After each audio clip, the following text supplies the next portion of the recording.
There's also, do you know of a Cape Town case where there was also seizure of a substantial, I'm not sure what the amount was, maybe over 200 million of drugs, hard drugs, I think mandrakes, seized. But when he made further inquiries about the matter, it appeared as if the drugs were gone, they were lost. And the only inference that he can draw is that those drugs are now out on the street, and they've been put on the street by dishonest SEPS members. Honorable Chair. Maybe you can help us with what's Honorable happening. Chair, I'm not in Western Cape, so I will not necessarily have the details, but in having listened and watched this commission on television, the Honorable Mr. Adams, when he presented here, when he was asked the question, how did he know about it? He said he was told. So the moment the person says that, but he's 100% sure this is what happened, it's questionable. What I said before, and I'm going to say again, South Africans must know, you must know, that drugs in the main that are found in crime scene, me as a provincial commissioner, I cannot guarantee 100% that entire consignment that is found in the crime scene is the same consignment that lands at forensic. It's the same consignment that is destroyed. Firearms are found in crime scene. On register, they are destroyed, but the police find the same firearm in another crime scene. So if it can happen with guns, the likelihood is that it can happen with drugs. The belief, the intelligence we get is that the information at hand, the honorable members that are within the police committee can tell you, the police does not test 100% of the consignment we get in our forensic. We don't. Do you share the view of Lieutenant General Kumalo that some 90% of SEPS officers in Gauteng are on some or other payroll of these drug syndicates? I might not talk about the percentage, but what I can talk about, Honorable Chair and members, that I've said before, we have three categories of employees in the organization. We have the hard-working ones that are straight to the point in the fighting crime. We have the corrupt one in the opposite that are participating in the wrong. And we have the missing middle who don't want to act and just turn a blind eye on what is happening, the lazy ones. So some of them are influenced by fear and for them not to act. So if you fail to act where you're supposed to act as a police officer, you're as good as a bad one. So those are categories of employees we have. I don't have the figures. I cannot talk about percentages, 90% and so forth. But by and large, the biggest problem of wrong that is done by the South African Police Service in the country, you'll find it in all provinces, but mainly we'll find it in Gauteng. And mainly you'll find it in the borders. The border police, good percentage of the members working there, they're not good. A big percentage, I won't put a number. In Gauteng province, majority of the members that are working there are not necessarily doing good things. But I'm the one that came here and said, 2 junior members, sergeants, they started this chaos, if we call it a chaos, but they uncovered these problems that we've been talking about in Gauteng. Those are the 2 members that invited Jara Kumalo to join them and his team. It's those 2 members that led into other detectives and other members to join them. Those 2 members that led me in KZN to become involved. Unfortunately, they are still sergeants. Despite all that, they are still remain sergeants. They are still not sleeping at home. They are in Gauteng. So we can't say the entire Gauteng is bad. And we can't say the entire Gauteng is good. We must accept that we have quite a lot of bad apples amongst us. Yeah, General Masemola yesterday described it as perhaps as an exaggeration, but he also said that as far as he was concerned, most of the police officers are honest and hardworking. But he also added another category, the missing middle. I gave you 3 categories, not all of them are hardworking. Yeah. A good percentage, Yes, but there's also a good percentage not. So to what percentage it is Yeah. between the two, I cannot tell. But I know, and I'm going to demonstrate here in these next few hours about the connections that Mr. Adams has that led into him finding himself in prison in KZN to come and give you a statement from an arrested person. It's a testimony that's coming. That's a bad thing in KZN. Yeah. Now, if we can just go to the briefing of the 6th of July, and you've got the memorandum which we also made available to the committee. During the press briefing, you made these allegations: an organized crime syndicate drug cartel is infiltrating the criminal justice system. Is that still your view? That is correct, Honorable Chair. Then you say the incident that triggered the disbandment of the PKTT was the arrest of Mr. Katiso Molefe on the 6th of December, who is believed to be one of the members of the syndicate. Is that still your view? That's correct. Senior members of the security cluster who are associated with the crime syndicate issued instructions without the authority of the National Commissioner for the removal of case dockets. That's a reference to General Sabia, is it? That's correct. A potentially corrupt relationship existed between an alleged associate of the Minister of Police, named as Mr. Mkhwanazi, and the Minister of Police, Mr. Mkhwanazi. Is that still your view? That is correct. A potentially corrupt relationship existed between Mr. Vusumuzi Matlala, who was awarded a police healthcare contract of over 360 million rand in 2024, Mkhwanazi and Minister Mkhwanazi. Is that still your view? That is correct. That a member of parliament used potentially classified information that was passed from crime intelligence officials to register cases against crime intelligence officials. This member also sent communication to the Minister of Police and requested him to refer the matter to an independent investigative body to investigate these matters. Is that a reference to Honorable Adams? That's correct. And the reference to the independent, that's a reference to the matter ending up with IDAC that then resulted in the arrest of Lieutenant General Khumalo. That is correct. Then you also say unnamed prosecutors in Gauteng are part of a crime syndicate, which also involves politicians, law enforcement, that includes SAPS, Metro Police and Correctional Services, judiciary, and is controlled by drug cartel as well as business people. That's That's correct. still your view. Yes. These unnamed prosecutors, are they unnamed because of classified information that you have, or are they unnamed because you don't know who they are? Either you've been told who they are or you suspect who they are, but can you not share it with us?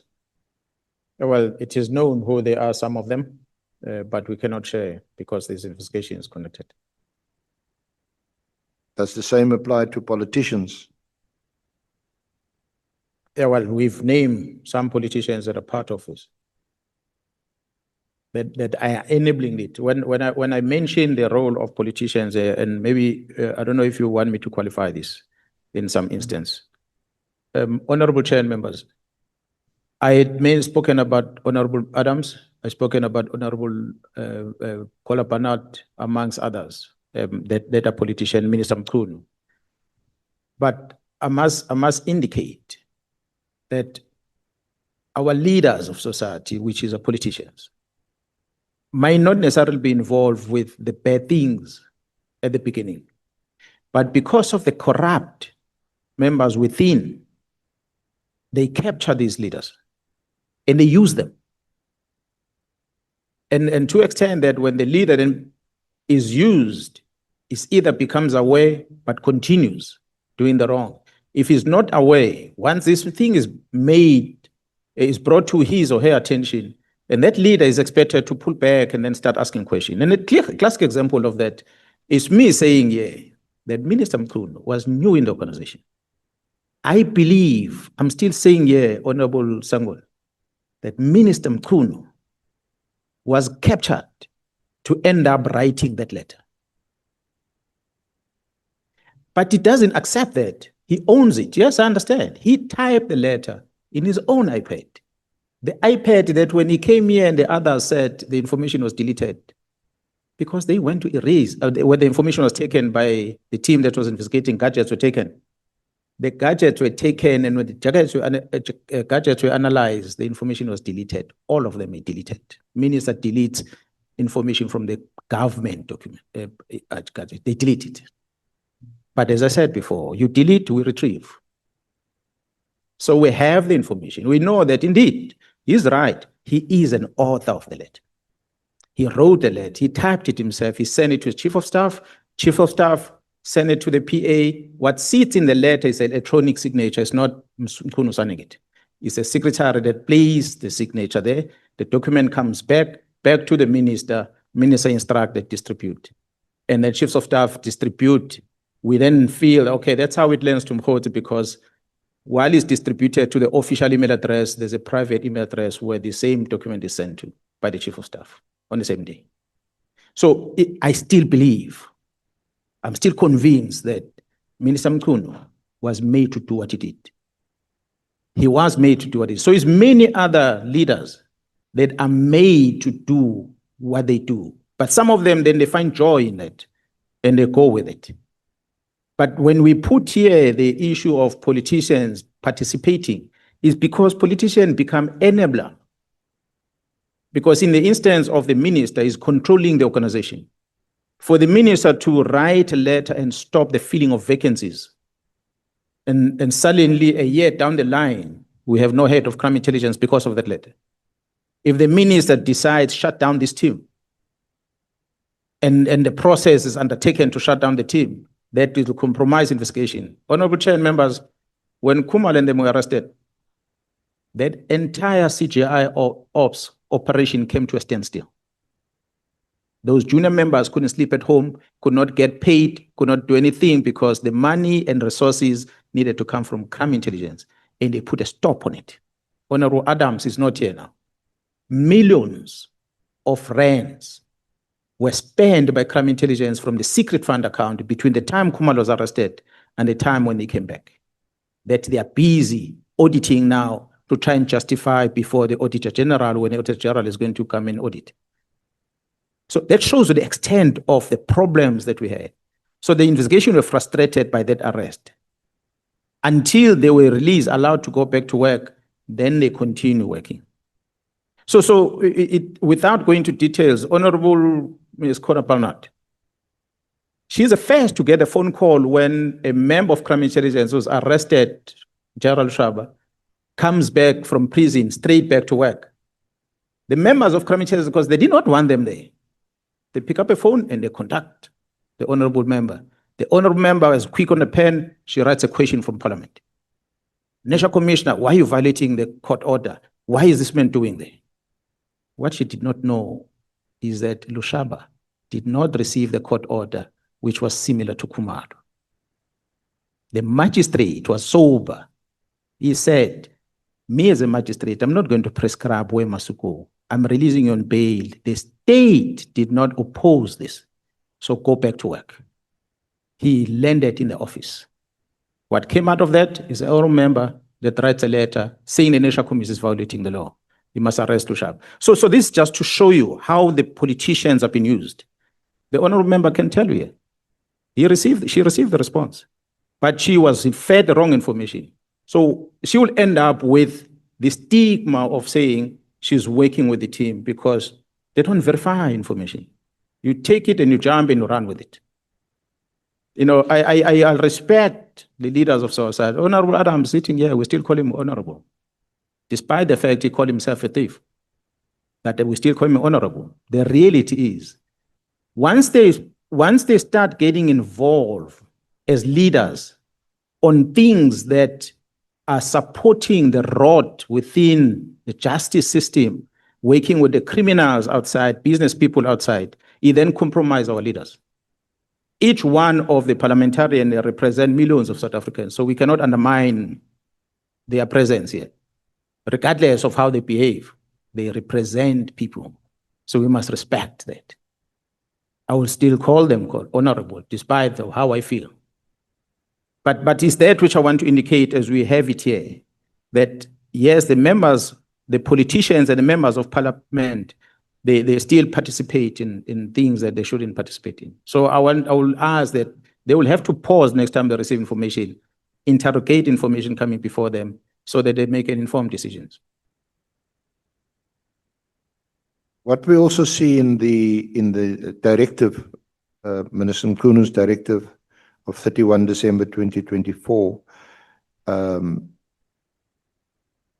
is a reference to not filling posts in crime intelligence and the reference to the border police, border management. Did that surprise you, or is that unrelated to the termination of the political killing stars team, the disestablishment of that team? Or do you connect those three things? And if so, why do you connect them? Yeah, Honorable Chairperson and members, I think we're going to maybe when we SC talk further, be able to dissect the whole letter with those topics. Yes, Disbandment I'm of the asking you PK now because I may not get there. Yeah, PKTT is disbanded. The filling of vacancies at crime intelligence and the border issues. On the first, when I looked at it first, what affected me as a provincial commissioner was the first one, the PKTT, because it operates in KZN, nowhere else. That's what worried me. I said, but why would the minister come and dispense something that is here, that I'm in charge of, without talking to me? So it is that investigation that we started doing, because right at the onset, I'm a disciplined person that wants to talk to the minister to try and establish, Minister, somebody might have fed you the wrong information. That's why I reached out to Ngabinde and said, hey, can you get the minister, the three of us sit down, so we can talk about it, so I can establish exactly what's happening. But instead, what I get, I'm being recorded as if I'm threatening the minister. I'm glad that recording was played here. So you have to tell me as lawmakers that it's clear the minister is the one who instructed Ngabinde to record.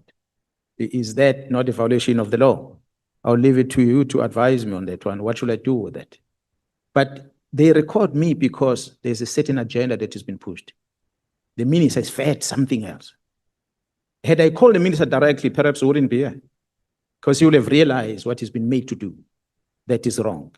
So that's what was a problem. But the second part of filling of vacancies, I did not understand.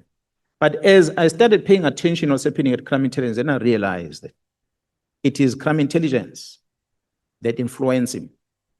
That minister must not allow these vacancies to be filled, because they're going to be filled by